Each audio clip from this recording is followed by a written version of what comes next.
Pessoal, boa noite. Fazia tempo que a gente não tinha palestra, então estou muito acostumado com aula, com live. Vamos ver se ainda sei fazer, tá? Bem, antes de começar, eu tenho alguns avisos. O primeiro, essa palestra ela se propõe a ser uma continuação da palestra Por que os Humanos Estão Acabando. É uma notinha de rodapé, é um complemento a um ponto específico ali da linguagem, tá?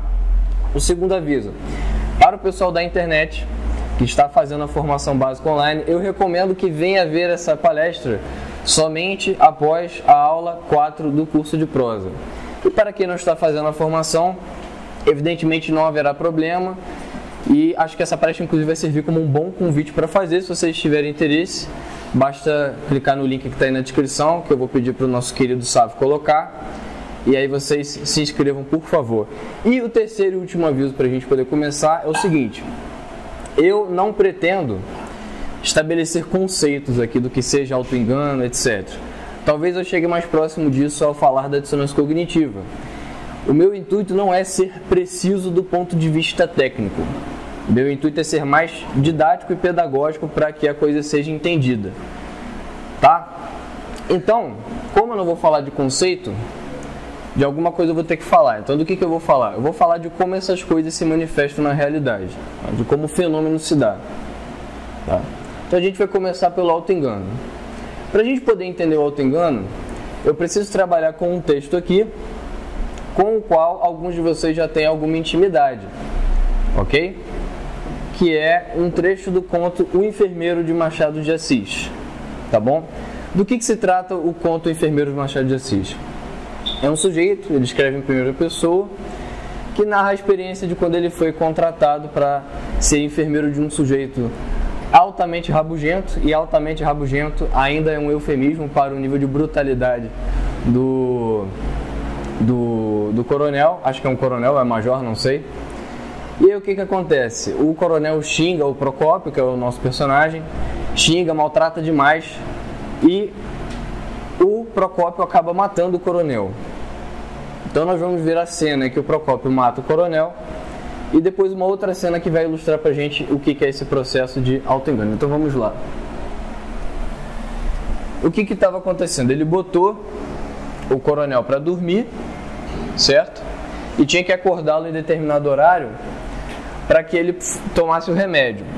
Sendo que no processo, o Procópio, ele dorme e acorda com os gritos do coronel.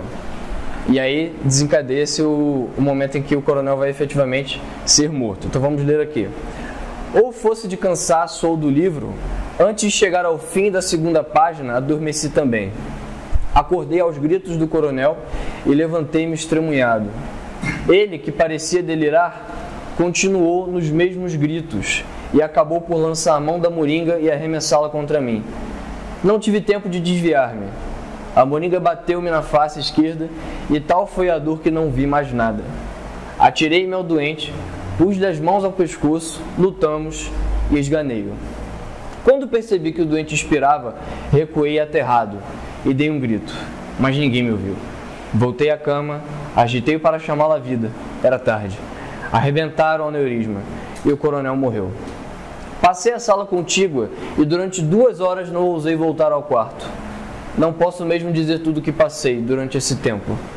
Era um atordoamento, um delírio vago e estúpido. Parecia-me que as paredes tinham vultos, escutava umas vozes surdas.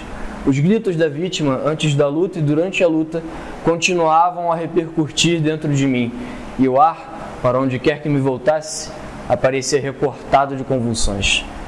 Não creio que esteja fazendo imagem nem estilo. Digo-lhe que eu ouvia distintamente umas vozes que me bradavam: assassino, assassino. Então, essa é a cena, ok? O que acontece em seguida? O coronel, pelo menos assim a gente pensa até essa parte do texto, ele só tratava muito mal o Procópio porque ele estava doente. Ele era um homem doente, ele era um homem já de uma rabugem natural, porém acrescida, aumentada pela doença. E aí, o Procópio ele não conta a absolutamente ninguém o que aconteceu. As pessoas encontram o coronel morto e naturalmente julgam que ele morreu por conta da doença. Tanto é que tem uma cena logo quando vão enterrar o O coronel, que o Procópio ele se treme, ele não consegue olhar, e uma pessoa até diz do lado: coitadinho do Procópio, está tão sentido pela morte do coronel.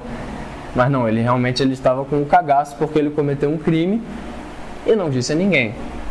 E aí ele volta para o Rio, aí ele está em outra cidade, ele volta para o Rio e ele fica lá muito triste, cabisbaixo. E o irmão dele até fala: vai, qual o quê? O coronel já morreu, já foi, você fez o seu melhor, você cuidou dele com tanta paciência, etc, etc, etc. E algum tempo depois, chega a notícia ao Procópio de que o coronel havia deixado toda a sua fortuna para ele, que não era pequena. Tá? Então aí nós temos um impasse. Veja, o sujeito provocou a morte do coronel, sofreu tudo que sofreu pelo coronel, e talvez isso fosse um sinal de que o coronel, na verdade, fosse um sujeito bom que de fato estava com um juízo prejudicado pela doença. E aí ele enfrenta esse impasse. Ele pensa em não receber herança. Ele manda rezar missa para o coronel, embora ele mesmo diga que não costuma frequentar a igreja, etc. Mas ele vai até a vila porque o padre manda chamá-lo para tomar as providências do inventário, etc. E aí, o que acontece com ele? Ele naturalmente vai para lá e se sente desconfortável, considerando o que ele fez e considerando o que as pessoas pensam que ele fez. Então você tem uma diferença aí entre o que aconteceu na realidade e o que o Procópio sabe que aconteceu. Ou seja, o Procópio ele tem na consciência dele o que aconteceu de verdade. Mas as outras pessoas não partilham disso, porque ele não testemunhou. Ele não deu testemunho da verdade. Ele guardou para si. Então ele sofre esse impasse de forma pessoal e silenciosa. E aí quando ele vai chegando à vila, a gente tem essa cena que eu quero que vocês tenham o máximo de atenção. Preparei-me e segui para a vila. Em caminho, à proporção que me ia aproximando, recordava o triste sucesso. Alguém pode pensar, como pode ser um triste sucesso? É porque Machado usa muito a palavra sucesso na acepção de evento passado. Tá? Aquilo que se sucedeu. Ok? Então, triste sucesso. Aquilo que se sucedeu que foi naturalmente um acontecimento triste porque envolve a morte de um sujeito. As cercanias da vila tinham um aspecto de tragédia e a sombra do coronel parecia me surgir a cada lado. A imaginação ia reproduzindo as palavras, os gestos, toda a noite horrenda do crime. Preste atenção aqui, agora. Crime ou luta? Realmente, foi uma luta em que eu, atacado, defendi-me e na defesa foi uma luta desgraçada, uma fatalidade. Fixei-me nessa ideia. E balanceava os agravos, punha no ativo as pancadas, as injúrias. Não era culpa do coronel, bem eu sabia, era da moléstia que o tornava assim rabugento e até mau. Mas eu perdoava tudo, tudo. O pior foi a fatalidade daquela noite. Considerei também que o coronel não podia viver muito mais. Estava por pouco. Ele mesmo sentia e dizia: viveria quanto? 2 semanas ou uma? Pode ser até que menos. Já não era vida. Era um mulambo de vida. Se isto mesmo se podia chamar ao padecer contínuo do pobre homem. E quem sabe mesmo se a luta e a morte não foram apenas coincidentes? Podia ser, olha a progressão, podia ser, era até o mais provável. Não foi outra coisa. Fixei-me também nessa ideia. Perto da vila apertou-se meu coração e quis recuar, mas dominei-me e fui. Receberam-me com parabéns. O vigário disse-me as disposições do testamento, os legados pios, e de caminho ia louvando a mansidão cristã e o zelo com que eu servira ao coronel, que apesar de áspero e duro, soube ser grato. Sem dúvida, dizia eu olhando para outra parte. Estava atordoado. Toda a gente me elogiava a dedicação e a paciência. Bom, o que aconteceu aqui? Bom, havia um desconforto psicológico. Havia uma dissonância. O que quer dizer dissonância? Aqui a gente pode adiantar isso. Dia de 2, dissonância de sons. Havia um certo som, digamos assim, da realidade do que aconteceu, e o outro é na consciência do sujeito. A realidade cantava de um jeito e a consciência dele de outro. E essa dissonância criava esse desconforto que eu estou falando e que ele resolve como? A chave está aqui. crime ou luta? E é uma coisa muito sutil. Quando ele passa a chamar de luta, ele esquece que foi um crime que aconteceu. Se não é crime, logo não tem autor. Se não tem autor, não pode ser ele. Se não é ele, não pode haver responsabilidade moral. Se não há responsabilidade moral, não há dor pelo bem ferido que foi a vida do outro. Logo, está tudo certo. O que se reforça ainda mais quando ele chega lá, cheio de dúvidas se ele deve receber ou não, e nesse processo verbal o padre vai e louva a mansidão e o zelo cristão com os quais ele cuidou do doente, ele diz, sem dúvida, realmente, sem dúvida. O que foi feito aqui? Veja, até no texto isso está marcado. Preste atenção. Preparei-me para e segui para a vila. A proporção que me aproximando, triste sucesso. Tragédia, coronel, a imaginação, o gesto, dá toda a noite horrenda do crime. Reticências. Crime ou luta? Realmente foi uma fatalidade. Então ele já está mudando os termos, ele está fazendo isso progressivamente. Crime é uma coisa, fatalidade é outra. Geralmente a gente toma fatalidade como o quê? Como um evento que acaba tendo um resultado que a gente não quer, que a gente não deseja, mas que às vezes tem até culpa nossa. Então ele já saiu daí de uma perspectiva, vamos utilizar os termos jurídicos para nos ajudar no raciocínio. Então ele sai já de uma perspectiva dolosa e começa a ir para uma perspectiva culposa do próprio ato. Eu não quis, mas aconteceu.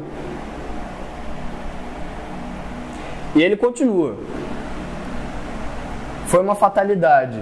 Realmente foi uma luta. Em que, crime ou luta? Realmente, na realidade, foi uma luta em que eu, atacado, defendi-me. E na defesa, ele nem fala mais em morte e em crime. Ele esconde a palavra para ele mesmo. Foi uma luta desgraçada. Uma fatalidade. Fixei-me nessa ideia. Então, quando ele chegou aí, ele já nem quis mais raciocinar. Então mostra que ele queria chegar nesse ponto. Ele precisava chegar nesse ponto. Para quê? Para desfazer a tensão psicológica. E balanceava os agravos, punha no ativo as pancadas, as injúrias. Então ele está fazendo cálculo, né? Ele usa essa imagem de um cálculo contábil. Não era culpa do coronel, bem eu sabia, era da moléstia que o tornava rabugento até... Ou seja, agora ele já está analisando a moralidade do coronel. Mas eu perdoava tudo. Tudo. Agora ele já está na posição de perdoar. O pior foi a fatalidade daquela noite. Realmente, ninguém teve culpa. Foi uma fatalidade. Porque se o coronel provocou, eu não tenho culpa. Não é verdade? Então ele consegue se convencer. Caio, mas isso não apaga o que aconteceu. Mas quem disse que precisa apagar? Não se trata de apagar o que aconteceu, se trata de apagar, de minimizar um desconforto psicológico diante do ocorrido. Essa operação não se dá na realidade, se dá na consciência do sujeito. Vamos entender exatamente o que está acontecendo aqui. Bom, o professor Olavo, ele fala na aula 2 do COF o seguinte... Ele, citando Aristóteles, ele fala que nós não conseguimos raciocinar a partir dos dados da experiência, dos dados dos sentidos. A gente precisa de um recurso para poder raciocinar. Veja, se eu falo aqui, se a gente começar a discutir a experiência de tomar café, quando eu falo a palavra café, imediatamente um determinado objeto surge na imaginação de vocês. E todos aqui têm uma certa relação com esse objeto. Uns gostam, outros não gostam. Uns preferem expresso, outros preferem sem açúcar, outros com açúcar. Uns preferem com leite, outros sem leite, uns têm que tomar descafeinado. Mas só a palavra café já desencadeia esse processo para a gente poder conversar. Então a palavra café já abre portas para a gente discutir a experiência sensível do café. Porque quando a gente toma café, ocorre uma outra coisa. Aquela experiência ela vem para a memória. Então aquela experiência ela vira uma imagem ou um conjunto de imagens relativas ao café. Mas para eu poder fazer com que eu, enquanto falante, vocês, enquanto ouvintes, tenham essa imagem despertada nas suas imaginações, eu tenho que fazer o quê? Eu tenho que falar café. Então, a gente tem uma operação que é a seguinte: a experiência sensível, a percepção, ela é retida na memória, e essas imagens, eu não tenho como botar a imagem para vocês. Essa imagem ela vai se converter no que a gente chama de signo. Esse signo é esse termo café. Isso é uma coisa maravilhosa para a inteligência humana e para a gente poder discutir. Por quê? Porque se o homem não tivesse isso, tá aqui o Fábio é professor de filosofia e conhece o Olavo há muito mais tempo, pode me corrigir se eu estiver errado depois. Se nós não tivéssemos isso, toda vez que a gente quisesse conversar sobre um café, a gente precisaria ter um café na frente da gente. Porque a gente teria que acessar diretamente, então teria que todo mundo bebendo café e falando ao mesmo tempo. Se isso não se guardasse, sempre teria que ser dessa forma. Para a gente poder falar de um elefante, a gente teria que estar vendo um elefante sempre. Então, a gente precisa fazer esse trabalho de perceber, reter na memória e converter essas imagens em linguagem. Certo? E o professor está falando disso no aspecto da filosofia. Por quê? Porque se você não consegue raciocinar a partir da experiência sensível, você teve aquela experiência. Às vezes a gente tem experiências até muito indizíveis, quase intraduzíveis em linguagem. Coisas que a gente percebe na realidade que a gente não pode contar para ninguém, que a gente não consegue. A gente não consegue fazer essa transposição. Então, toda vez que eu tenho uma experiência, eu quero raciocinar filosoficamente sobre ela.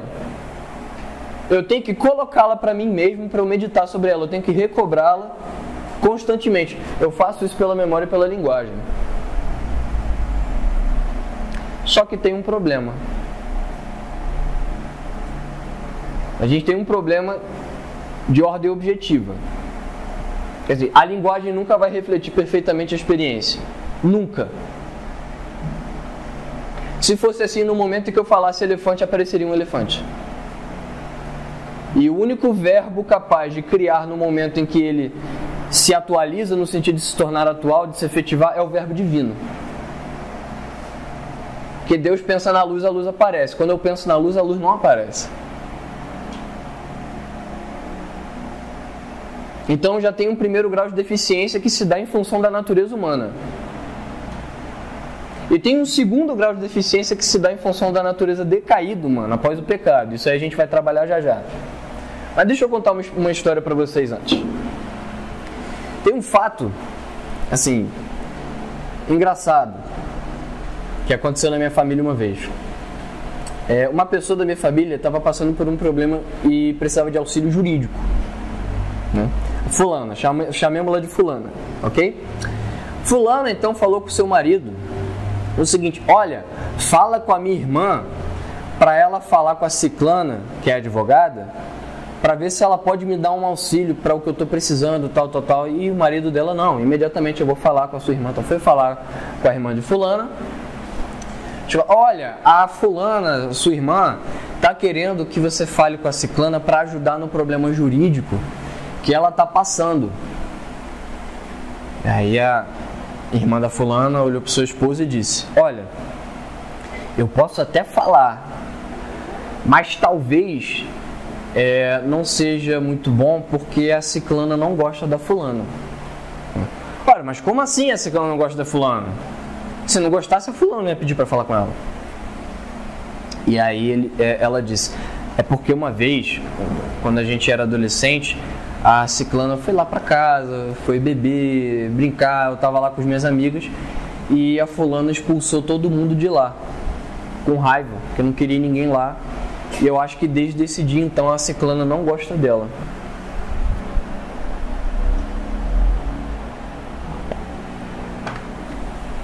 E aí, beleza.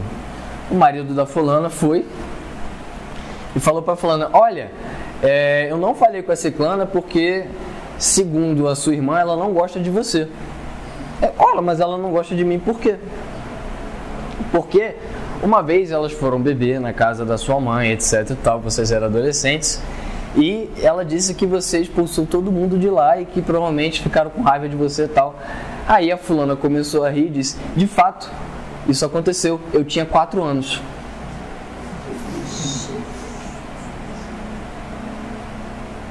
Então veja, o que a gente nota com isso que eu estou falando? A experiência sensível da irmã da fulana é uma só. Ela e a fulana partilharam a mesma realidade. Só que quando a irmã da fulana narra para o marido da fulana, não parece a mesma experiência. Por quê? Pelo trato linguístico que ela deu. Ela expulsou. Imediatamente quando eu falo que ela expulsou, todos nós que somos pessoas maduras e minimamente alfabetizadas porque fazemos a formação do instituto, a gente entende o seguinte, não, houve uma briga, houve algum desentendimento e a fulana ela foi rabugenta e botou pra fora e de fato é uma coisa deselegante e a pessoa fica magoada mesmo, correto? Quando a fulana diz eu tinha 4 anos, isso já é suficiente pra gente entender, não, talvez seja uma criança, que criança às vezes tem essa coisa de querer ser mal educada, só que não é querendo ser mal educada, é falando que a criança não consegue pensar direito sobre o que ele vai falar. Ela sente e fala. É uma certa incontinência verbal que as crianças têm. E a gente não leva isso a sério quando uma criança faz isso. Quando a criança chega pra você e fala, ah, seu gordo, você é gordo. Geralmente a pessoa que é gorda, ela não vai se magoar. Eu espero que não. Que a criança, ela vê e não consegue segurar. Ela fala. Agora veja que coisa interessante. Quando a irmã da fulana diz isso, não é só uma imprecisão verbal. Isso mostra que a memória dela é processada nessa clave, então ela acha aquilo ali mesmo. Ela tem uma convicção de que a ciclana não gosta da fulana porque a fulana a expulsou. Mas foi isso que aconteceu? Não, então por que ela acha isso? Porque ela deu o nome errado ao que aconteceu. E quando ela julga a experiência a partir de um termo distinto, ela modifica essa experiência retroativamente. Não modifica na realidade, mas modifica todo o processamento psíquico, memorialístico ou moral que ela tem daquela experiência. Isso ocorre de forma muito mais clara para a gente ver em discussões, por exemplo, que alguém tem um determinado sentimento. É muito comum as pessoas hoje em dia, elas darem o nome de um sentimento por outro. Às vezes o cara ele só é uma pessoa muito preguiçosa. Às vezes o cara ele só tem um concupiscível todo desordenado. Para quem quer entender o concupiscível, pessoal da internet, veja as palestras do Fábio e do Matheus, que também foram dadas aqui na Jornada Quebra Quilos. O cara só tem o concupiscível desordenado. Só que ele escuta tanto falar de depressão, depressão do jovem, o jovem que não tem sentido, o jovem que é depressivo, o mal do século, etc, etc, que ele começa a dizer para ele mesmo que ele está depressivo. Ele começa a dizer para os amigos, não, eu não consigo estudar porque eu acho que eu estou depressivo. Eu não consigo fazer nada porque eu acho que eu estou depressivo. Aí ele fala para a mãe e para o pai, mãe e pai como são hoje em dia, não, então vamos para o psicólogo. O psicólogo, não, ele é depressivo sim, não só isso, provavelmente ele tem TDAH também. Opa, mais um. Então o sujeito ele se convence que ele tem TDAH, ele se convence que ele é depressivo. Quando ele começa a dizer isso para ele mesmo, daqui a pouco ele fica depressivo de verdade. Isso acontece. O jeito começa a tentar se convencer que ele é depressivo para ele ter uma desculpa moral, para ele não fazer as coisas que são do seu dever, ele de fato adoece. Então o que acontece, pessoal? O Olavo ele fala disso na aula 2 do COF porque ele diz o seguinte: se o filósofo ele não tem o domínio da linguagem, e os filósofos eles tratam com experiências muito evanescentes às vezes, muito sensíveis, se ele não tem os termos corretos para levantar aquela questão para ele mesmo, ele vai levantar a questão errada, com termos deslocados da realidade daquela experiência. Se ele está levantando a questão para ele mesmo, com termos deslocados da realidade daquela experiência, o que vai acontecer? ele vai chegar em conclusões deslocadas da realidade da experiência. Então o sujeito errou. Por isso que Sócrates, em seus diálogos, o método socrático, ele sempre está fazendo o quê? O sujeito fala uma besteira, olha, você já viu o que você está falando por causa disso? O que você acha disso diante do que você diz? Então o que ele faz? O Sócrates, ele coloca o sujeito na realidade. Porque, ora, o cara não tem nem consciência dele mesmo, ele não tem nem consciência da posição em que ele está para ele falar isso. Então a consciência do filósofo já está deslocada da realidade. Não vai funcionar. Esse cara não está apto para filosofia. Certo? Mas o meu ponto aqui não é exatamente a filosofia. O meu ponto aqui é o seguinte.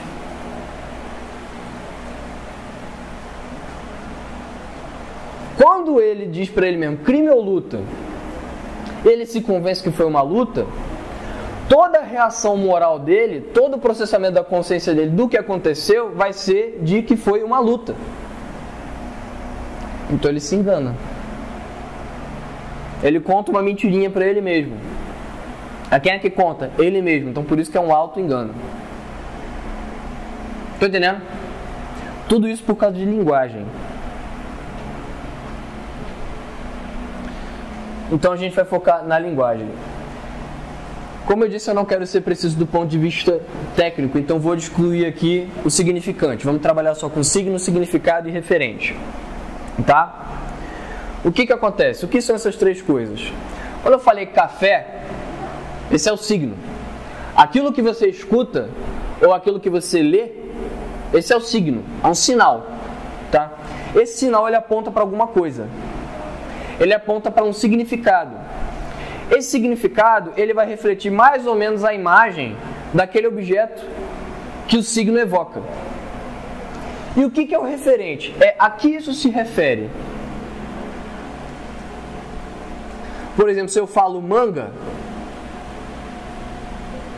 signo manga, alguns significados lhes são evocados à memória. Pode ser manga fruta, pode ser a manga da blusa. Se eu falo, faça-me um suco de manga, eu estabeleci um referente.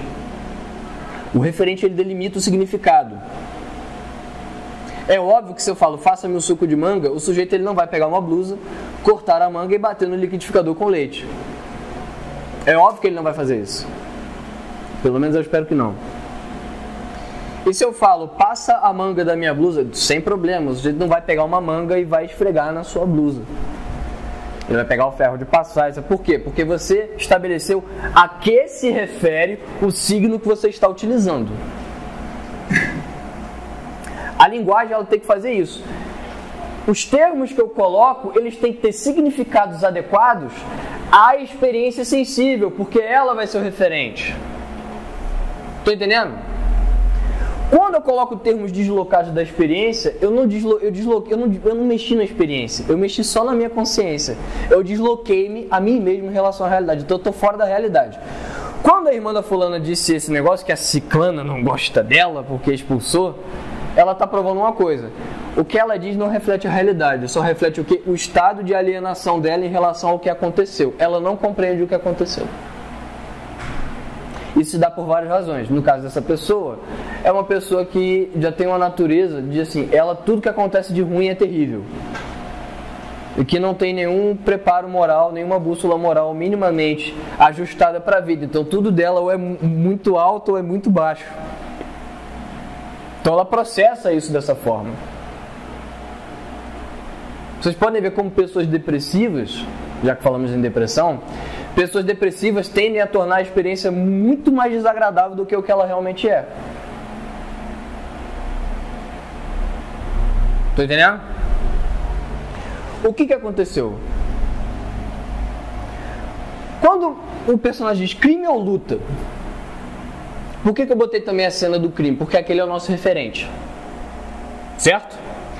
Quando ele diz crime ou luta, vamos ver os significados desses signos. Então está aqui o bem-aventurado Aulete, né? Para crime nós temos as principais definições aqui, violação da lei penal, Vamos logo para o que é. É o segundo. Segundo conceito material, ação que ofende um bem sob tutela jurídica, tá? Transgressão moral ou ética rejeitada pela sociedade. Só que crime, ali quando ele fala, é um conceito mais jurídico, porque pressupõe a ofensa de um bem tutelado. Qual é esse bem tutelado? Na situação, é o bem vida. Vamos ver agora a luta. Combate corpo a corpo. Conflito armado, debate, controvérsia, empenho, esforço. Bom, sabemos que o que poderia se adequar àquele referente qual é? Combate corpo a corpo. Então vamos olhar para esses dois significados. Violação de um bem sob tutela jurídica, ação que ofende um bem sob tutela jurídica, ou um debate, um combate corpo a corpo. Qual desses dois signos se adequa melhor ao referente? A gente precisa olhar o referente. Vamos olhar aqui. O sujeito arremessou a moringa contra ele. Não tive tempo de desviar-me. A moringa bateu-me na face esquerda. E tal foi a dor que não vi mais nada. Atirei-me ao doente, pus-lhe as mãos ao pescoço, lutamos e esganei-o. Então, houve um combate? Houve. Mas tem outra coisa que aconteceu também. Esganei-o. Expirava. Arrebentaram o aneurisma e o coronel morreu. Isso faz parte do referente. Se eu julgo isso com o signo luta, a forma como eu estou tratando a experiência está deslocada da experiência. Porque houve uma outra coisa também. O quê? Morte. Então houve ofensa de um bem jurídico. Então não posso chamar isso aqui de luta. Uma luta com resultado mortes é o quê? É um crime.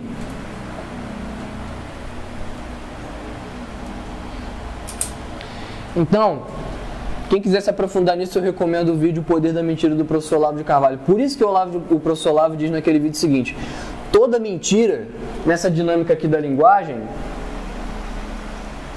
se os meus termos, se o meu signo, eu escolho um signo cujo significado não abarca o referente, ele não diz respeito ao referente. Quando eu falo a verdade, isso aqui tem que acontecer. Mas preste atenção numa coisa. A mentira não precisa de referente. Para eu poder mentir, o que eu falo não precisa ter acontecido de fato. Por isso que dá muito mais trabalho você dizer a verdade do que mentir. Porque a mentira já tira uma coisa da jogada. A verdade precisa disso aqui. Em algum Brasil Comentado eu analisei algum dos magnânimos discursos do Rodrigo Maia, que o nosso bom sábio sempre lê de maneira brilhante. E teve uma pessoa lá que fez um comentário muito interessante. Ela botou nos comentários do vídeo, para vocês verem como uma coisa é complicada. Sávio gastou acho que 2 minutos para ler o que o Rodrigo Maia disse.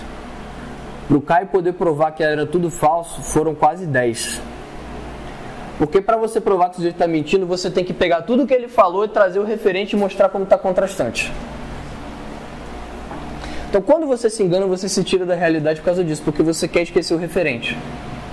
No caso aqui do nosso personagem, ele quer excluir o referente por quê? Porque o referente da realidade causa-lhe uma dor psicológica e diante dessa dor ele não consegue receber herança, mas ele quer receber herança. Então ele precisa resolver isso de alguma forma. Como ele resolve? Pela linguagem. Ele faz um julgamento retroativo do seu próprio ato de forma a excusar-lhe a responsabilidade moral. Nós fazemos isso o tempo inteiro. Não dessa forma grosseira. Certo? Se vocês quiserem a experiência, pegue um católico meia boca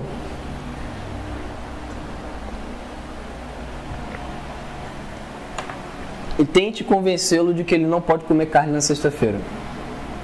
Você pode botar o documento, você pode falar dos doutores da igreja, o que for. Ele continua achando na cabeça, não, isso é besteira. É uma expressão que as pessoas dizem muito aqui em Campina Grande. Não, isso é besteira. Não, isso é besteira. Não. Quando o cara diz, não, isso é besteira, ele está fazendo uma coisa, ele está fechando a inteligência dele para o referente. Ele não quer saber daquilo.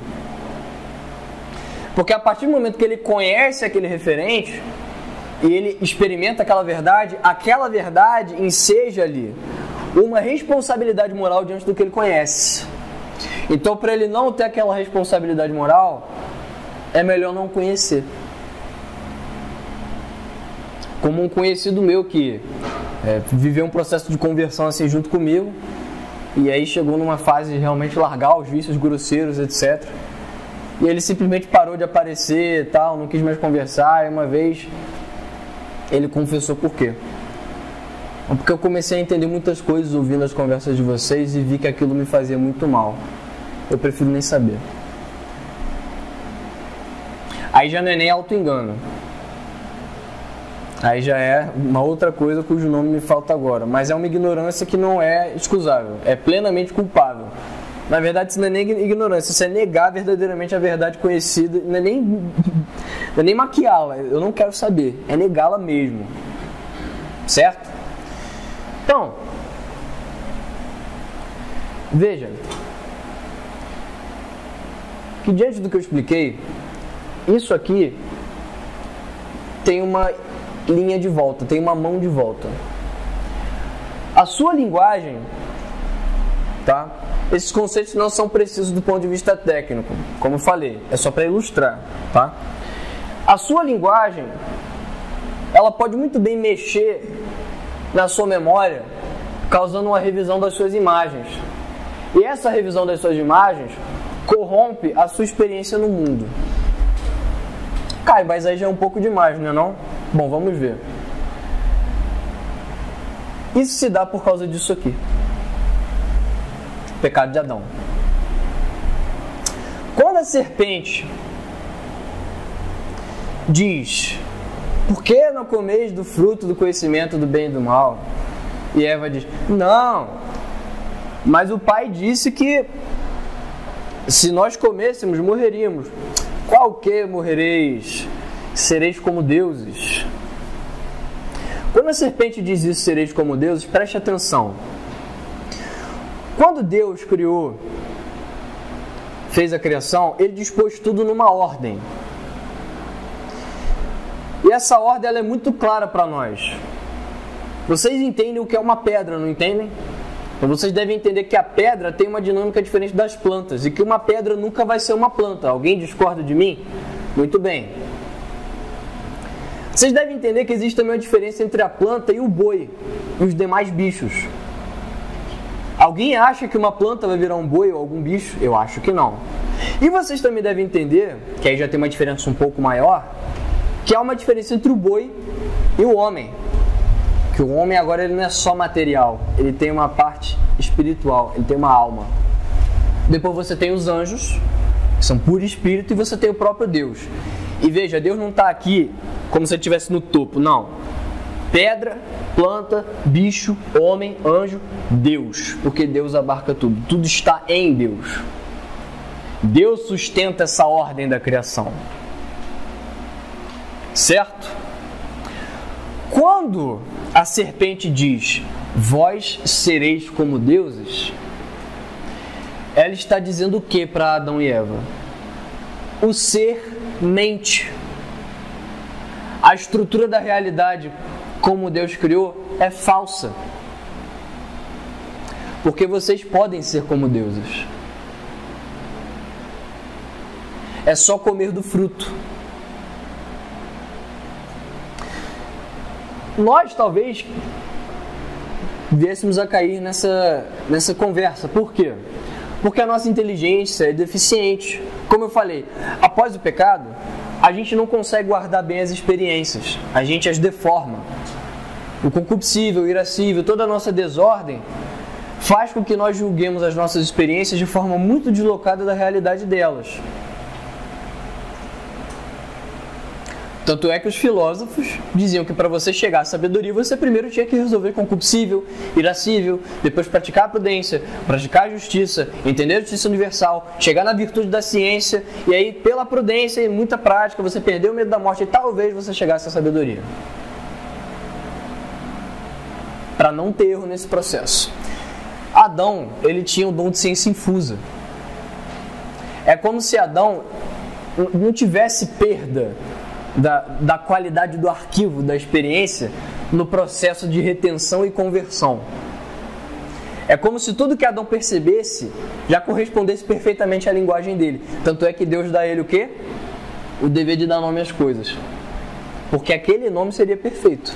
Não teria deslocamento da experiência dos animais da criação e Adão. E a linguagem de Adão. Então veja, para nós, talvez fosse um problema isso daí. Mas para Adão não devia ser. É como você pensar, bota um menino de 2 anos para construir um prédio.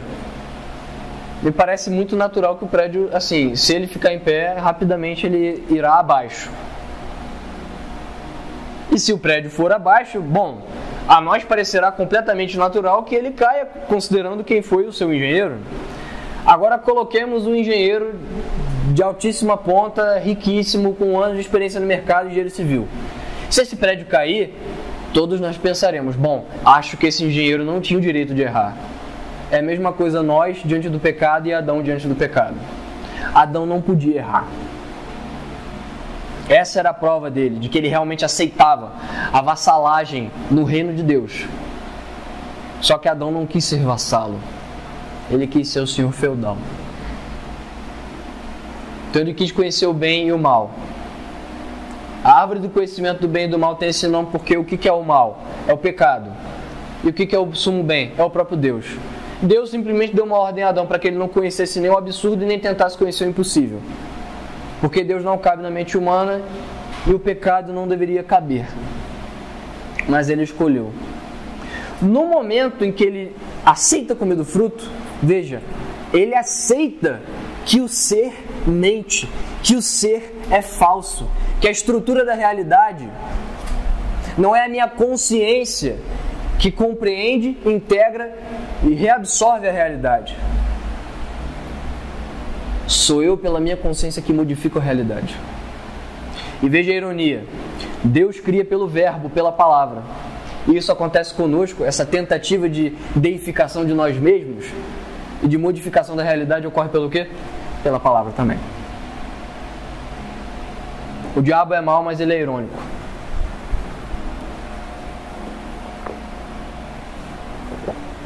Então, desde o pecado original, essa mancha na nossa alma faz com que nós queiramos sempre rejeitar o ser. Essa realidade é falsa. Porque essa realidade me exige uma humildade. E eu quero ser maior que a realidade. Eu não aceito isso que aconteceu. Eu não aceito isso como é. O ser mente. Todo pecado nosso, por menor que seja, ele tem o eco do Éden. O homem achava que poderia ultrapassar os anjos e ser como Deus. Nisso, o que nós conseguimos? Nos igualar muito mais aos bovinos do que outra coisa. Certo? Então o auto-engano ele ocorre por causa disso. É uma tendência nossa, da nossa natureza. E veja uma coisa, já para ninguém confundir com a dissonância cognitiva, porque Caio, você estava falando que no auto-engano você tem uma dissonância. Sim, tem uma dissonância. Por quê? Geralmente é isso. Eu conheço uma realidade. Por exemplo, eu sei que eu não posso mentir. Quando eu minto, quando a gente mente, a nossa tendência é o quê? A gente tenta muito mais justificar a nossa mentira para nós mesmos do que confessá-la. Quando isso ocorre muito com fofoca. Uma pessoa está fazendo fofoca. Você diz, para aí com a fofoca. Estou falando mal dos outros. E eu não estou falando mal de ninguém. Eu só estou fazendo um comentário. Crime ou luta. Eu só estou fazendo um comentário. Então o auto-engano, ele tem essa dinâmica. É o sujeito que perpetra contra si mesmo, em desfavor da verdade, porque aquela verdade gera uma dissonância para ele. Porque ele quer agir segundo as paixões. Ele quer fazer algo que é mal, que vai contra a natureza dele. Mas ele quer, mais do que a morte, uma boa desculpa. Isso é a herança do Éden. Certo? E o que é dissonância cognitiva? explicar a dissonância cognitiva, eu vou precisar do auxílio de duas criaturas maravilhosas. Certo? Esses são meus cachorros, tá? Baleia e Sancho. A cara do pai. Maravilha. Muito importante você falar isso porque vai ilustrar bem o que eu quero dizer. Veja só. Comece a entender essa dinâmica. Olha o que o Sávio falou, a cara do pai. A gente sabe que o Sávio está brincando. Pelo menos assim espero. Mas por que o Olavo também fala que você tem que saber fazer essa transposição da experiência para a linguagem? Porque se tudo que está na nossa linguagem vem das nossas experiências, do que a gente aprende pelos sentidos, ou seja, não é só o que a gente vive no sentido de tomar café e tal, o que a gente escuta na rádio é experiência sensível, está entrando. O que a gente vê por aí, passando de carro, é experiência sensível, está entrando. Certo? Então tudo isso vai mexer de alguma forma com a sua linguagem. Então o Olavo ele diz, olha, muita gente levanta problemas filosóficos e quer fazer julgamentos da sociedade a partir de clichês e chavões. Mas para o cara poder dizer um clichê e um chavão, ele tem que ter tido aquela experiência de algum lugar. Então você tem que fazer com ele esse exercício socrático. De onde você tirou isso? E o Olavo até diz, podem notar que todas as vezes que você pergunta ao sujeito de onde ele tirou uma ideia, que é um chavão, ou que é uma ideia pronta que ele só está repetindo, ele não vai dizer onde ele ouviu. Ele vai justificar a ideia. Certo? Por exemplo, hoje em dia, muitas pessoas têm isso como linguagem corrente. Não são meus cachorros, são meus filhos. O Sávio utilizou isso a título de brincadeira, por quê? Porque é corrente. Eu tenho um filho. Então, eu olho para a experiência entre ter cachorros e ter filhos. E veja bem, é um tanto diferente. É um pouco diferente. Porque, veja, os meus cachorros, eles têm 1 ano e meio cada um. Eles já sabem tudo que um cachorro precisa saber. Eles fazem xixi, cocô no lugar certo, eles dormem onde tem que dormir, respondem a determinados comandos, comem a ração direitinho. Então, eu não preciso ensinar mais nada. Eu não perco noite com eles. Eu não precisei ensiná-los a latir. Veja, em 1 ano, eles já sabem como é que funciona para eles fazerem cocô e xixi. Então assim, esses cachorros, eles já adquiriram a forma ideal deles, sem eu fazer muita coisa. Tá entendendo? Agora o meu filho. O meu filho, ele vai fazer 6 meses semana que vem. A gente perde sono com ele. As coisas para ele são muito mais complicadas. Tudo é muito mais lento. E veja, eu não me lembro dessas duas criaturas terem saído da barriga da Ionara. Tem esse detalhe. Então assim, aí alguém pode falar, Caio, mas esse filho é uma analogia. Analogia é um conjunto de semelhanças e diferenças. A gente sabe que tem diferença, mas é porque o animal, ele é bonitinho, a gente gosta dele, etc. Ele é bonitinho, a gente gosta dele, né? Eu sou maluco por esses cachorros. Come ração boa, qualquer problema vai em veterinário, toma banho em lugar caro. Eu gosto dos cachorros e trato os cachorros como cachorros. Mas em todo lugar que eu vou, por exemplo, você vai deixar no pet shop. A pessoa que está ali, ela vai te atender e vai falar, ai que filho lindo. Já ligaram pra mim do banho deles aí, pai, Sancho tá pronto.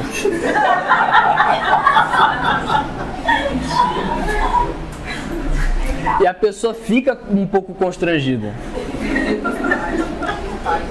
No Dia dos Pais teve lembrancinha. Bem lembrado. Aí vocês podem dizer, não, a pessoa está se enganando. Não. Não tá. Porque não foi ela que criou isso para ela mesma. Mas por que isso apareceu? E você chega até a situações até mais estranhas.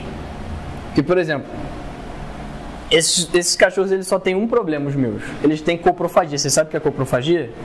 Eles comem o próprio cocô. É terrível.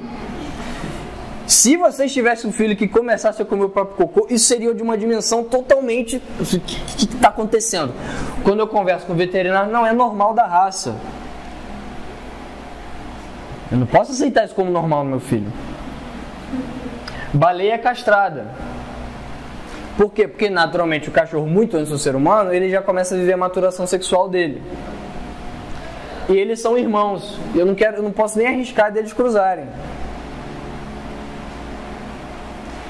Então eu levei baleia para castrar. Até porque logo, para não menstruar, aquela coisa toda, beleza. Cheguei lá para fazer a cirurgia. Como seus filhos são lindos. Obrigado. A veterinária. A pessoa fica repetindo tanto isso, aí mistura um pouco com o auto-engano. Que se você está falando filho, é gente. Então se você repete muito isso, você vai começar... A analogia tem que estar bem marcada pela semelhança e pela diferença. Só que quem não entende a coisa de forma analógica, começa a entender de forma literal. Então, de fato, começa a equivaler o cachorro com um ser humano. A prova disso foi a veterinária. Olha que coisa... Não tem como vocês não rirem, né? E veja... Dá pena, porque aquela pessoa não é culpada disso. Aquilo foi colocado na cabeça dela de alguma forma. A gente não sabe como. Tem ideias que elas se disseminam tanto assim, que elas se tornam irrastreáveis. Você só tem como especular de onde elas saíram. E de como elas ganharam força social. Ah, você vai castrar, não sei o que, vou. Porque ele já fica querendo montar, o irmão dela fica querendo montar nela, não sei o que, eu não posso arriscar. E também está começando a ficar chato, que eles se dão muito bem, eles brincam e tal, mas ela está começando a mordê-lo, ficar com raiva porque ele quer sumir em cima dela toda hora, aí ela não deixa. E o Nara está de prova. E o Nara está aí. A veterinária pegou a baleia, olhou assim para ele, muito bem menina, você é dona do seu corpo.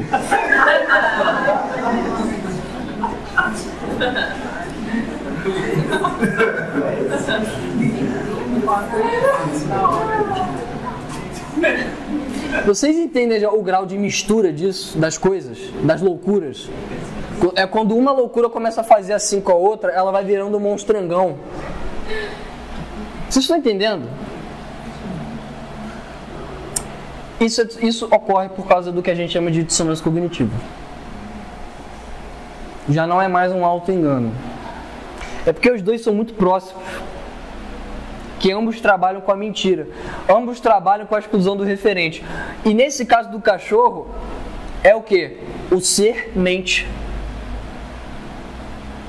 Porque na escala do ser e da realidade natural das coisas, o cachorro e o humano estão muito mais próximos do que o que a gente pensa. Na verdade, eles são iguais. Então, de onde saiu seu filho? Eu até cumpri um curso para tentar resolver esse problema da coprofagia. Eu fiz isso. E aí, eu assistindo ao curso, o cara dizia toda hora, então você vai pegar o seu filhão, você vai pegar o seu como é que ele diz?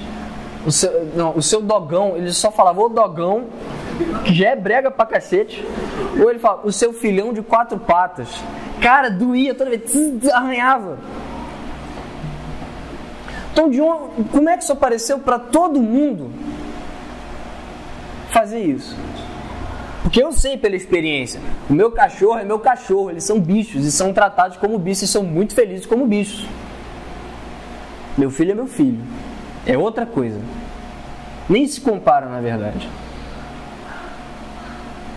Mas veja só, aí a gente começa a entender uma coisa. A minha cunhada, ela faz ciência veterinária. E como todo curso hoje em dia, o curso de ciência veterinária, ele tem um profissional que serve para estimular o pensamento crítico. É o sociólogo. Todo curso hoje tem uma cadeira de ciências sociais. Eu posso estar errado, mas parece que isso foi uma lei. Porque as pessoas pensaram, não, de fato é muito bom ter pensamento crítico. E só quem consegue estimular pensamento crítico é sociólogo. Então vamos colocar sociólogo em tudo. E aí, a professora da minha cunhada passou uma atividade em que ela estava explicando o que era etnocentrismo. Alguém pode pensar, mas o que isso tem a ver com a veterinária? Não importa. Passou uma atividade sobre etnocentrismo, explicou o que era etnocentrismo, tal. Guardem isso, que isso é muito importante. E falou assim para os alunos, olha, vocês agora vão fazer o seguinte, valendo 5. Vocês vão escrever uma redação pensando sobre uma situação na vida de vocês, em que vocês foram etnocêntricos, e como hoje vocês poderiam fazer para agir diferente. Guardem isso. Tá? Eu vou dizer qual é o problema dessa atividade. Só que quando você está no primeiro período de curso, todo mundo é estimulado a discutir, a querer aprender, tal. Então ela foi discutindo sobre etnocentrismo e chegou em racismo. E aí chegaram numa conversa sobre racismo animal. De que as pessoas estão comprando cachorro, quando compram cachorro de raça, ó como mistura com marketing, é muita loucura, pô. Quando compra cachorro de raça, você está financiando os canis, que lá nesses canis, os animais eles são maltratados, as cadelas são estupradas, a liberdade sexual das cadelas não é respeitada. Então o certo seria proibir canil para todo mundo pegar cachorro de rua e cuidar de vira-lata, até para diminuir a quantidade de vira-latas abandonados nas ruas, cuidar dos animais, etc e tal. Numa aula dessa, chegaram numa conclusão de quê? De que ela passou um texto. Lembra da ordem do ser lá no Gênesis, né? Essa professora passou um texto em que, eu não lembro o autor, tal, mas a pessoa argumentava o seguinte. E isso está muito forte hoje, tá? Porque toda a nossa concepção de dignidade humana ela já está errada porque ela já não é mais cristã. Ela é iluminista. Então, tanto é que quando você aprendia sobre a dignidade humana, você aprendia o quê? Carta de declaração dos direitos do homem, não sei o quê. Então a dignidade humana do cristianismo já era. Pelo menos assim, já era, que eu digo assim, de popularidade. Certo? De ser uma coisa óbvia para todos. Agora todos são sujeitos de direitos e tal. Isso também já está sendo reformulado. O critério não é mais esse. O critério é o seguinte: o homem ele partilha o espaço com todos. Então, para o homem poder conviver bem, o espaço ele tem que estar conservado. Porque a convivência humana depende da conservação do meio ambiente. Isso implica fauna, flora, etc. Logo, a dignidade humana ela só pode existir se os humanos respeitarem a dignidade do ambiente, que também envolve os animais. Logo, a dignidade humana é a mesma que a do ambiente e que a dos animais. Então agora chegamos a um momento em que, na ordem do ser, para essas pessoas, pedra, planta, bicho e homem. Veja, a primeira função de um sábio, segundo um homem muito sábio e muito santo, é saber dizer cada coisa, dar o nome a cada coisa. Essa é a primeira, são 3. Vamos ficar só na primeira, senão eu já vou tomar mais tempo do Luiz do que eu já estou tomando. Dizer o nome de cada coisa. Não, e saber o que é cada coisa, não em seus detalhes máximos, mas pelo menos na sua essência. Então, um advogado sábio, ele tem que saber o que é justiça. Um médico sábio, ele tem que saber o que é vida e o que é saúde. Um psicólogo sábio, ele tem que saber o que é um ser humano. Um veterinário sábio tem que saber o que é um animal. A função desses sociólogos hoje nesses cursos é ensinar, inculcar nos alunos a antissabedoria. Por causa desses profissionais, eles estão lá para dizer a coisa ao contrário. É impressionante. A professora está ali para que as pessoas não saibam que é um bicho. A pessoa de sociologia jurídica lá na faculdade, de direito, e eu fiz direito, isso eu posso dizer com certeza, está lá para que você nunca saiba o que é justiça. A pessoa que está ali ensinando em medicina é para que você nunca saiba o que é saúde e o que é vida. Então todas as pessoas estão raciocinando sobre os objetos com termos que são contrários à essência dos objetos. Todo mundo. Por isso que soa tão natural para as pessoas chamar aborto de saúde reprodutiva. Só que saúde reprodutiva, em essência, deveria ser o contrário do que é aborto. Então está tudo deslocado da realidade, porque a função desses sociólogos hoje nos cursos é essa. Eles dizem para você, eles dão o fundamento ontológico do que você está estudando, ao contrário. Se nós tivéssemos um sábio ali, ele saberia dizer o que é justiça, ele saberia dizer o que é vida, mas a função desses caras hoje é ensinar o contrário, para que você nunca consiga olhar para a realidade como ela é. Então vê, você tem ali essa veterinária, que coisa estranha. A veterinária que fez a operação na minha cachorra, ela, olha que coisa deprimente, ela fez a operação muito bem e tal, ela aplicou uma técnica a um objeto que ela não sabe o que é. A rigor é isso. Por quê? Linguagem. Porque ela aprendeu a raciocinar sobre a experiência com o animal a partir de um conceito de animal que é um anticonceito, ele não reflete a essência do animal. Estão entendendo? Estão conseguindo me acompanhar? E agora lembra da atividade que eu falei? Da minha cunhada? Então, vamos ler aqui a definição de dissonância cognitiva. Uma dissonância cognitiva é uma contradição entre dois elementos do psiquismo de um indivíduo, sejam eles valor, sentimento, opinião, recordação de um ato, conhecimento. A experiência prova que o indivíduo numa situação de dissonância cognitiva apresentará forte tendência a reorganizar seu psiquismo a fim de reduzi-la, na mesma forma lá da tensão do personagem machadiano. Em particular, se o indivíduo é levado a cometer publicamente, na sala de aula, por exemplo, ou frequentemente, ao longo do curso, um ato de contradição com seus valores, sua tendência será a de modificar tais valores para diminuir a tensão que lhe oprime. Em outros termos, se o indivíduo foi aliciado a um certo tipo de comportamento, é muito provável que ele venha a racionalizá-lo. Dispõe-se, assim, de uma técnica extremamente poderosa e de fácil aplicação que permite que se modifique os valores, as opiniões e os comportamentos e capacita a produzir uma interiorização dos valores que se pretende inculcar. Tais técnicas requerem a participação ativa do sujeito, que deve realizar atos aliciadores, os quais, por sua vez, o levarão a outros contrários às suas convicções. Então essa dissonância é o seguinte, vamos resumir.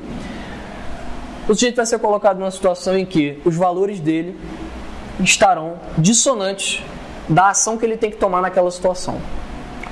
E essa reordenação do psiquismo que o autor aqui está falando, isso aí vem lá do Maquiavel Pedagogo do Pascal Bernardin. Quem quiser tem na livraria do Instituto. Maquiavel Pedagogo, Pascal Bernardin, escreve Bernardinho. Essa reorganização do psiquismo é o quê? Ou o sujeito vai mudar a ação ou ele vai mudar o pensamento. Quando a professora, olha aqui, ó, recordação de um ato. A minha cunhada, ela nunca teve nenhuma ação etnocêntrica, nunca.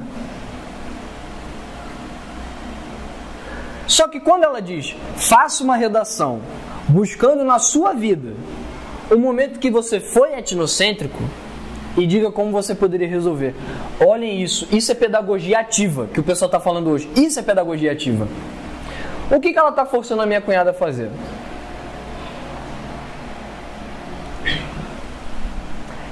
tá forçando ela a buscar uma experiência. Se ela nunca foi etnocêntrica, cara, vale 5. Ela vai ter que achar alguma coisa para ela poder dizer para si mesma que foi etnocêntrica. E ela vai escrever e ter que encadear o raciocínio. Então a inteligência dela está pela linguagem, fazendo com que ela falsifique uma experiência dela. E ela ainda vai ter que dizer como é que resolve. Qual é o critério de resolução? É óbvio que vai ser o que a professora disse. Então ela ainda vai dizer para ela mesma, eu fiz tal coisa, ela vai inventar uma experiência. Eu fiz tal coisa, e para eu não fazer hoje, eu tenho que fazer o que a professora disse. Quando ela ganha o 5, é isso mesmo. Agora eu vou sempre agir assim. E se você não quer fazer, todo mundo da sala vai fazer. Aí você entra em outra dissonância cognitiva, que é a norma de grupo. O grupo faz, a tendência nossa é querer fazer. E a gente cai num problema terrível. A verdade, ela não se torna mais um resultado do fruto de uma experiência, ela se torna consensual. A verdade é o que a maioria diz, mesmo que o que é dito viole frontalmente a experiência. Então a pessoa, se ela chega num curso universitário, ela é cristã, etc, etc, com isso aqui, ela faz um crime ou luta com tudo que ela acredita de cristianismo. E pela linguagem ela deforma tudo que tem na consciência dela. Tudo. Tudo. E ela fica completamente deslocada da realidade. Então o negócio tá aí, o mecanismo é o mesmo. Mas de onde sai a mentira é diferente. Auto-engano geralmente eu faço comigo mesmo para justificar um vício. Isso aqui é um processo que faz o seguinte. É um mecanismo psicológico de colocar o sujeito em tal condição que ele só se engane. Ou que ele não consiga pensar as experiências dele, a não ser pelos termos que forem inculcados. Então ele vai pensar tudo em termos de legitimidade e tal. Veja, a veterinária, olha como é que foi mais ou menos na cabeça dela. Ó, o irmão dela fica querendo subir nela para cruzar. Então é homem, é mulher, ele quer fazer sem consentimento. Parabéns, você é dona do seu corpo. Olha a loucura. Mas é porque ela só consegue raciocinar nesses termos. Só. Então ela falsifica todas as experiências dela. E aí o Olavo fala, por causa disso, é perfeitamente possível que o sujeito pense ter vivido uma coisa que ele nunca viveu. É perfeitamente possível que o cara tenha uma memória de um ato que ele nunca cometeu. Isso está muito bem ilustrado no filme A Origem. Veja, o sujeito lá quer inserir um conceito na mente do outro, quer botar uma falsa memória. Como é que ele faz? Ele tem que ir lá, ele entra no sonho do cara, faz um teatro, não sei o que, não sei o que. Não. Ele vai, aí mexe com teoria do subconsciente, né? Ele vai no terceiro plano onírico, porque o cara dorme. Aí ele dentro do sonho, bota ele dentro de outro sonho, depois bota dentro de outro sonho. E aí lá ele insere um conceito. Só aquele conceito muda a forma do cara agir com o pai dele, e aí eles conseguem o que eles querem no filme. É a mesma coisa. É a mesma coisa. E tem uma coisa que é muito mais engenhosa. Eu falei agora, quanto mais dentro de um plano onírico, mais sutil é a ideia e mais fácil dela ser inserida. Os caras entenderam isso para fazer dissonância cognitiva. Hoje em dia os caras estão fazendo dissonância dentro de dissonância dentro de dissonância. Hã? Vou dar um exemplo. Isso aqui é um comercial que eu vi do Cartoon Network. Preste atenção. Contra o racismo. Não tem nenhum problema você fazer um comercial contra o racismo. Talvez seja até bom. Eu não vou botar o vídeo para depois o YouTube não dar problema com a gente. Então eu peguei os recortes e vou falar. É 1 minutinho de vídeo só. São 2 garotos, um branco e outro negro, descendo no escorrego. Quando eles descem, a primeira coisa que um diz pro outro é isso aqui. Ei, quando crescermos, vamos nos casar.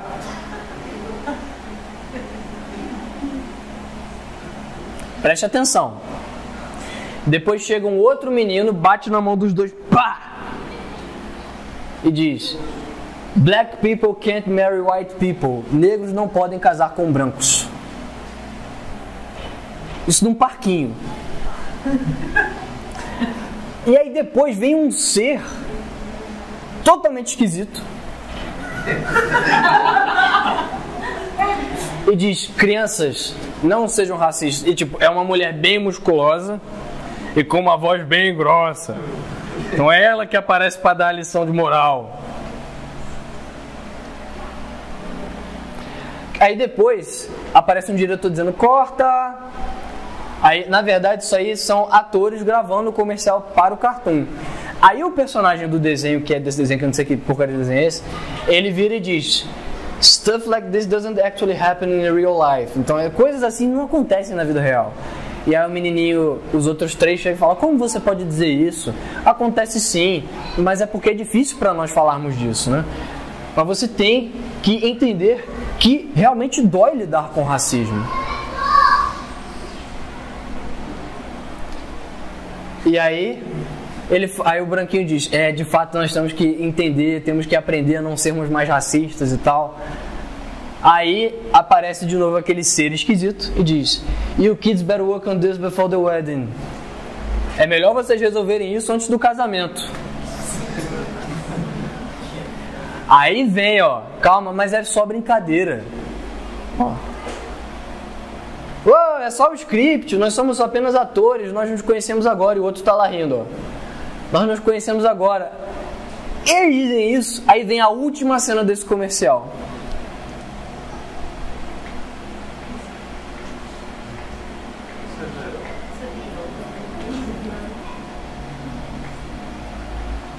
Pergunto. Na verdade não perguntar, vou explicar logo para ir mais rápido. Você tem uma dissonância dentro da outra aí. Qual é o tema? Racismo. É racismo. Mas não é. Ninguém se pergunta por que ele não coloca vai trabalhar o racismo com um menino e uma menina. Porque são dois meninos. Opa, então tem uma questão de sexualização aí por trás do racismo. Porque veja, um pede para casar com o outro, e esse aqui não parece que vai negar. Pedido de casamento é uma promessa sexual. Só que tem um detalhe.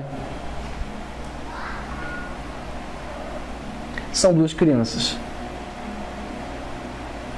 Quando você chega aqui, que eles voltam a falar de racismo, e veja, ele inverte para ficar mais sutil ainda. O rapaz que era racista, ele depois vem dar um sermão no cara que ia casar com um negro, que ele não deve ser racista, e depois vem uma brincadeirinha que vocês têm que resolver isso antes do casamento. Não, nós somos só atores. E por que termina com essa piscadinha aí? Qual o propósito disso? Quando você chega no final, você acha que o problema é racismo. A sua inteligência deixou passar duas outras coisas: a sexualização e de criança. Então, para poder falar de racismo, você aceitou outras duas premissas. Passou sem você notar. Isso é dissonância cognitiva. É uma coisa que está sendo introjetada, você está experimentando. Seus valores são contrários àquilo, mas você foi obrigado a aceitar. Porque se você não aceita isso, é porque você não quer discutir racismo. Gente, os caras estão pensando nisso. Vocês vão ver com a Luísa. Os caras estão pensando nisso. Não é coisa da nossa cabeça, não é coisa do professor Olavo.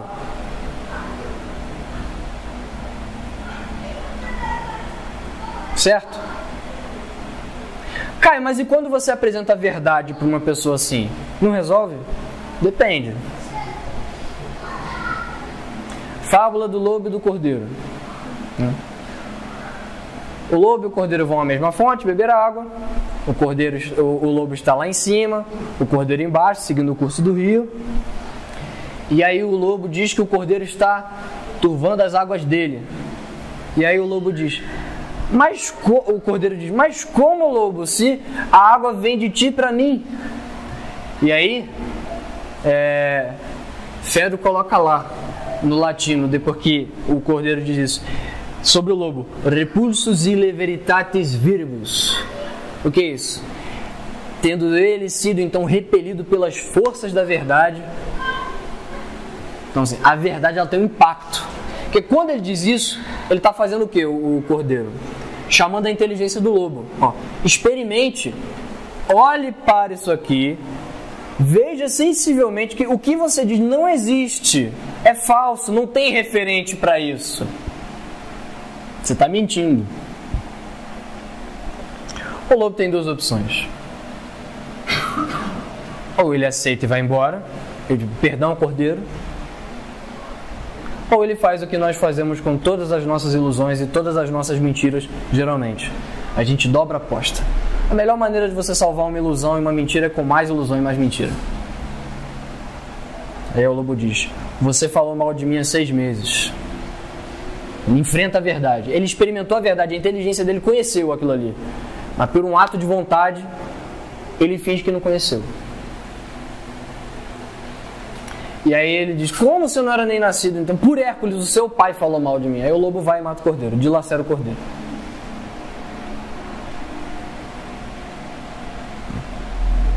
A maioria das pessoas fica nisso. Quando você conversa com uma pessoa fechada, que ela não consegue mais raciocinar a partir da experiência. Ela só raciocina a partir do que ela ouve por aí. Ou ela tem um impacto e se conforma à verdade, e a consciência dela aprende aquilo que está na realidade ela não tinha visto antes, ou o cara vira uma fera com você e ele quer te matar porque você é fascista, você não entende, etc e tal. Estão compreendendo? Isso é muito sério. Não tem jeito, cara. Aula 2 do COF, acho que foi em 2009. Fora o que já vinha sendo falado antes. O sujeito já estava falando isso há muito tempo. E como é que ele fala para sair do problema? Já estou terminando. Como é que ele fala para sair do problema? Que ele diz o seguinte, olha, aquele processo ali de experiência, memória e linguagem, para um escritor e para um artista, ele é meio diferente. Porque o artista, no caso do Machado de Assis aqui, que a gente usou, ele tem que raciocinar aquela experiência, ele tem que ter uma atenção um pouco maior com ela, porque ele vai estabilizar aquela experiência, não numa linguagem qualquer, mas numa linguagem, num símbolo, que estabilize aquela experiência de maneira que ela possa ser transmitida culturalmente. E aí o Olavo fala, há muito tempo já que a literatura do Brasil, ela não acompanha a experiência real das pessoas. Por exemplo, vocês têm algum livro muito bom, um romance que explica o PT, Lula, Fernando Henrique? Não tem. Não tem. Porque os caras acabaram com a linguagem. Então quem tinha talento não teve como fazer. Então a gente não tem uma estabilização disso que aconteceu de forma poética. Isso é muito bom porque dá uma moeda de troca pra gente. Quando eu falei aqui com vocês do texto do Machado, toda vez agora que eu falar, gente, vocês estão num processo meio de crime ou luta. Nessa expressão meio de crime ou luta, toda essa experiência que eu falei do auto-engano está condensada. Então é a nossa moeda de troca. E por que isso ajuda a resolver o problema? Porque ele diz, quando a literatura decai, tudo decai. Se não tem literatura, alguma outra forma de linguagem vai ter que ditar os termos da conversa e vai virar uma moeda de troca. Então, já que não temos mais Machados, Gracilianos, Zé Geraldos, Guimarães Rosas, Manuel Bandeiras, etc., o que nós temos? Fátima Bernardes, Felipe Neto, tutti quanti. Porque veja, aquilo que a veterinária falou da minha cachorra é conversa de Fátima Bernardes. Esse negócio de experiência etnocêntrica é Fátima Bernardes. Quem é que manda na linguagem do Brasil? É a Fátima Bernardes, cara. É verdade. Então ele diz, por isso que quem está nesse curso tem que ler muita literatura, muita ficção. Por quê?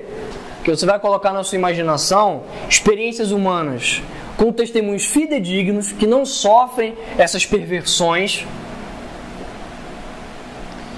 E elas vão ser o seu parâmetro de julgamento, de compreensão da realidade. Por isso que a gente insiste nesse negócio de literatura e linguagem. Porque quando você treina isso, você está blindando a sua inteligência para esse tipo de sacanagem. Mas ao mesmo tempo, a gente não pode esquecer de uma coisa. A gente não pode combater isso tudo com ódio de quem está à frente. São Bernardo dizia que há 3 maneiras, tudo isso aqui trata da verdade. São Bernardo dizia que há 3 maneiras de você encontrar a verdade, 3 níveis. In nos metipsos adjudicando nobis, em nós mesmos, em nós, julgando-nos a nós mesmos. Opa, que a gente conhece as nossas motivações, a gente conhece as nossas ilusões, a gente conhece a nossa miséria, a gente sabe que nós somos filhos de Adão. Então, quando a gente julga nós mesmos, a gente vê como a gente está deslocado da realidade, como a nossa linguagem está errada, como a nossa moralidade está errada. E quando a gente confessa, a gente tem a possibilidade da nossa consciência absorver, transcender isso e a gente se tornar uma pessoa melhor. Quando a gente faz isso, a gente pode ir para o segundo. Compatiendo próximo malo sui. Acho que é assim. Deve estar errado. Mas é no próximo, compadecendo-se de seus males. Então veja, nós nos julgamos. E do próximo, não é para julgar, é para compadecer. Padecer junto, porque todos nós somos filhos de Adão. Veja, eu falo isso daquela veterinária, mas com tristeza, que é triste. Olha que miséria. Que miséria. Temos que combater os comunistas, beleza, eu também acho isso. Mas não num espírito de ódio àquele cara, porque aquele cara ele também é uma vítima de tudo isso. Temos que combater por amor às coisas altas. E aí a terceira forma de encontro com a verdade. Mundo corde contemplando.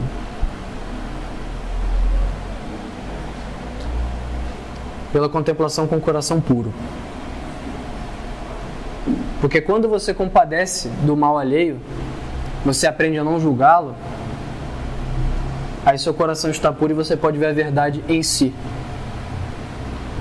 Não por acaso que o Senhor antepõe os misericordiosos aos puros de coração.